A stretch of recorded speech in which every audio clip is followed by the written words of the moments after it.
Okay, so we're back with Shaman, man. This one I think is called Confessions. Obviously that's in Russian, I can't actually read that, but someone told me that this song is called Confessions. Lots of people have been asking me to do this particular song. But I can't even tell you how many people have been asking. I know I've been away from Shaman for quite a while, right? And it's not because I'm Russiophobic, and it's not because of all these narratives that everyone's trying to throw at me and all these labels. If I'm not getting it from one side, I'm getting it from the other side.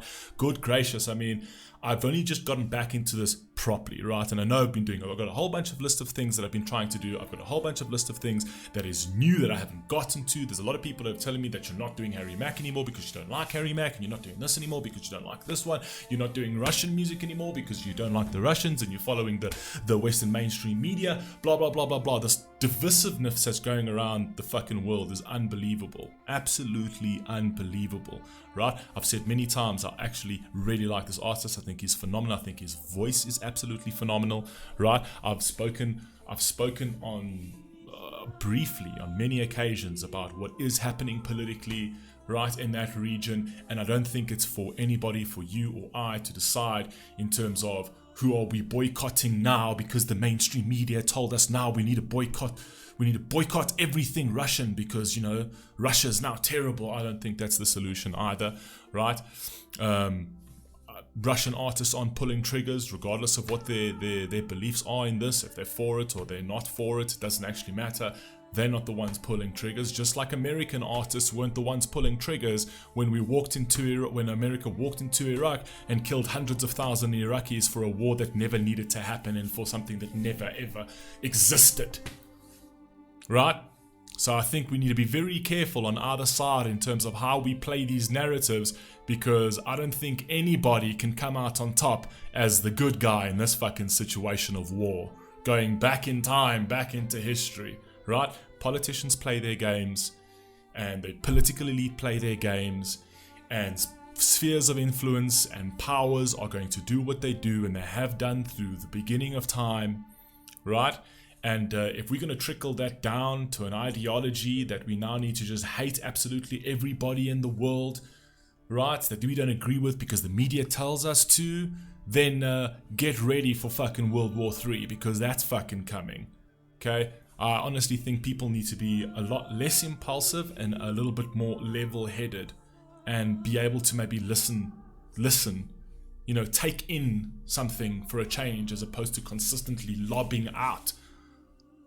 So yeah, let's put that aside for now. So, Shaman, Confessions. Let's just listen to music without being divisive about shit.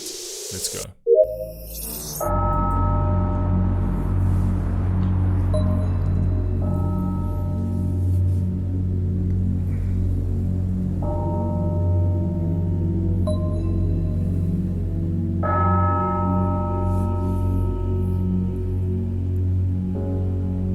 Confession, there it is. It's right there in front of me. Дай, попросил я у Бога, дай мне жизни осилить дорогу, дай мне, дай все преграды разрушить, дай не продать свою душу и мне уйти, если нужно, дай мне. I like the way he actually said that. Okay, so he says, allow me not to depart, allow me not to sell my soul, allow me to cope with the path of life, right? But take a look in the video in terms of how he's walking. He's walking what we would usually say the path less taken by, right? So the majority of society is just going in one direction, right? So it's sheep. What does it take for someone to sort of turn around and go the opposite direction, forge their own path, even if that path is going to be a harder path to take, even if it's an uphill path, even if it's a path filled with tragedy, a path filled with pain, right? But if it's the right path, then there is salvation at the end of it, right? So a lot of people will take the easier path because, you know, they're free of judgment. They're free of having to deal with hardships and things like that. So they'll just follow society and where society tells them to go, right? And just take a look at the video where it's like it's consistent darkness. So it's like society is in this darkness, right? And so am I. What will it take for me to get out of that, right? Turn around, go against the tide to try and find my salvation. I think in this sense, he's probably going to imply that it's religion, right? It's turning to a faith of sorts.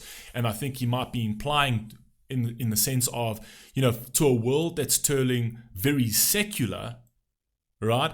He's still going down the path of faith and confessing his sins and actually having the conversation with God and a higher power. Let's go.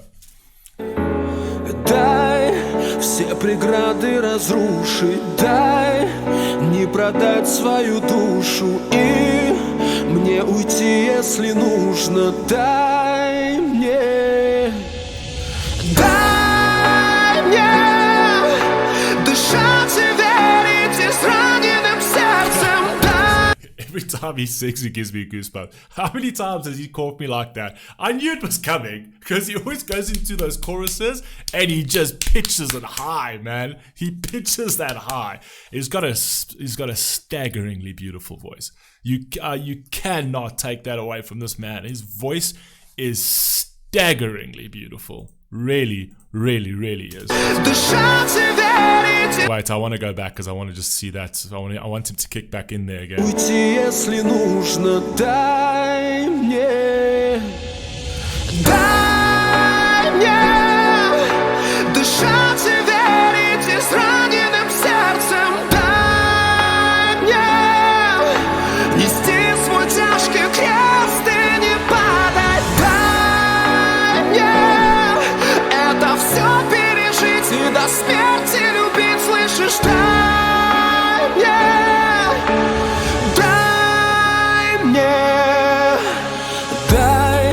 не ослепнуть от боли, дай мне. I like what he's saying here. Let me not go blind from this pain. It's actually a very interesting line over there, where it's so. If you're actually playing into the actual saying itself, it's like this blinding pain, right? Where the pain is so painful that it's blinding. He's actually flipped that around and he says, let me not go blind. I'm not there yet. I can handle this pain. There's a lot that I can take on my shoulders because I believe, because I can look up and find some sort of severance, some sort of hope, right? But let me at least find my salvation before this pain becomes blinding, where I'm not able to see anything and I lose all hope. It's a very nice little switch up on that, on the blinding pain line. Просто остаться собою, дай мне, дай, словно птице свободу, дай мне понять, чего стою, и два крыла за спиною, дай мне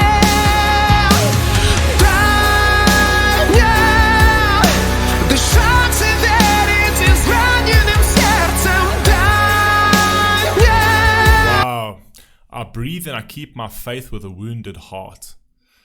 That's a great line, and I think it's a line that you won't hear from many in the younger generations these days. I feel like there's a growing number of the younger populace that are turning away from religion, right?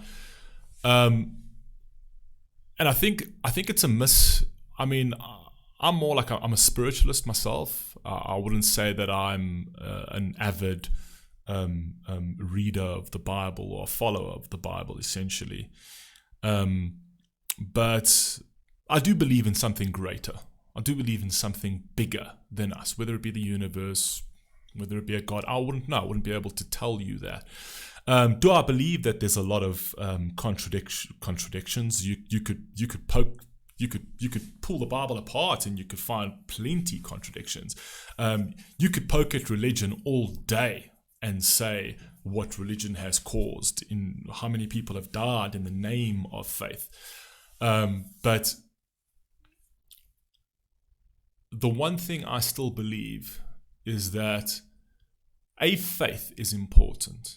A set of rules, a set of standards is still important for a functioning society. And I kind of feel that a society that is removed from a faith, from a belief system that keeps them in line, right, really only has 2 generations before its erosion. I mean, I also read that in a book. I can't remember which book I actually read that in. I'll find it and I'll put it in the comment section. It's important for younger children growing up to realize that there are guardrails to life. Whether it's to do with the man in the sky or not man in the sky, that's for you to believe in. The best religion in the world is whatever you believe in. Now, I know Russians are, I stand corrected, but I think they are Orthodox. I think they are Orthodox Christians, if I'm not more, or Orthodox Catholic? Orthodox Christians. They are Orthodox Christians, the large majority of them. So very, very religious people.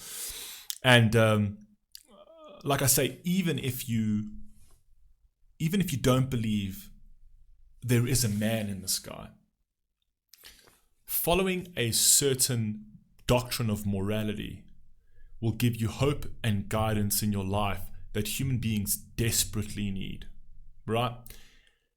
The 10 Commandments, as much as we can strip them and pull them apart and mock them, and many comedians have done that, still offer you a sense of morality. It still offers you some guardrails to live by. Those things are not to be done, not because a higher power told you that they shouldn't be done. It's just not the right thing to do. It's not the right thing to kill someone or to cheat on someone or to steal from someone. It's just not right. Those are human morals and virtues that we should stand by regardless. And regardless of the fact that they are being given to you by the Bible, which so many people, specifically in the West, are detesting at the moment and trying to push away from, I think they're important. I really genuinely do think that they're important. And I think that we're going into a world where standing by, holding to a particular standard is becoming a bit of a bore for people, and saying, well, I can't be my true self, whatever, as if they fucking know what that means. I can't be my true self unless I take away all standards and all morality. And the reason they do that is to not feel guilty for the things that they do. If I take away all standards, when I sin, I take away the ability of me feeling guilty because I don't hold myself to any standard. When you hold yourself to a standard, to a moral standard, when you go against that moral standard, you feel guilty, as you should. You feel ashamed, as you should. It's a very important human emotion. And I feel that what we're doing now is we're saying, no, we need to sort of remove all standards, right? Take away the Bible because they give us too many standards. Take away anything that sort of keeps us in check, and we can go out and just be whatever we want in the ether to find ourselves while losing ourselves, right? So yeah, that's just my little speech on why it is important to believe in something that's bigger than you, right? That you don't fall into a narcissistic, nihilistic delusion of the world you live in. Нести свой тяжкий крест и не падать, да, нет. Это все пережить и до смерти любить, слышишь, да, нет, да, нет. А знаешь, когда я падал, когда я оставался совсем один, я всегда поднимал голову вверх и видел, как ты смотришь на меня и улыбаешься. Я знаю, ты всегда со мной рядом.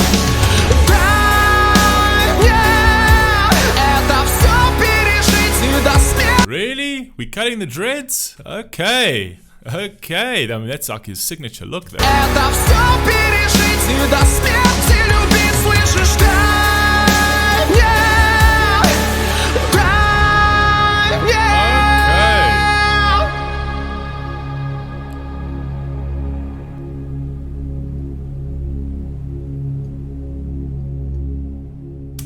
Okay, reborn again. That's a very clean depiction of finding yourself. He was obviously dressed in that black attire. Everything was black. His shirts was holy. Excuse the pun, but his shirt had holes showing trials, tribulation, showing. I always love to use this phrase, the travesty of life, because life is tragic, unfortunately, and it will be. Life is suffering, right? You got to navigate through that suffering, whether you like it or whether you don't like it. You got to have the strength. You got to find the strength. You got to grow those kids up with the strength to navigate suffering, because that is all that life is, right? And going through all of that to eventually get to a place where he can sort of be reborn again in his purity, right? New look, sharpened up, cleaned up, almost like saying cleaned up his act. Through his faith, he was able to clean up his act and find some purity in his life, which is then represented by the white shirts as well, and the very put together attire and haircut and all of that kind of thing. Look, this man's voice is absolutely incredible.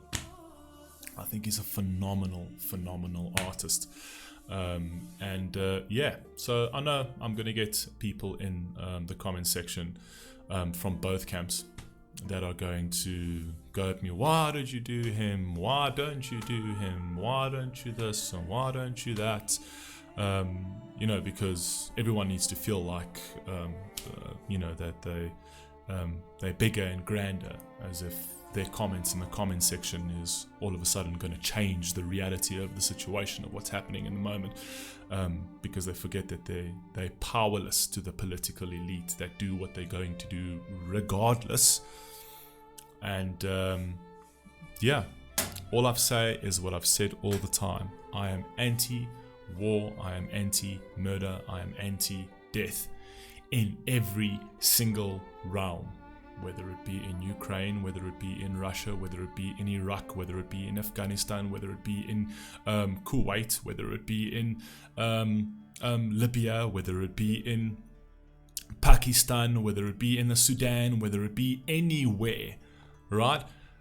I am anti-war for every single one. Every single one. I am anti any heart stopping to beat. Always have been, always will be.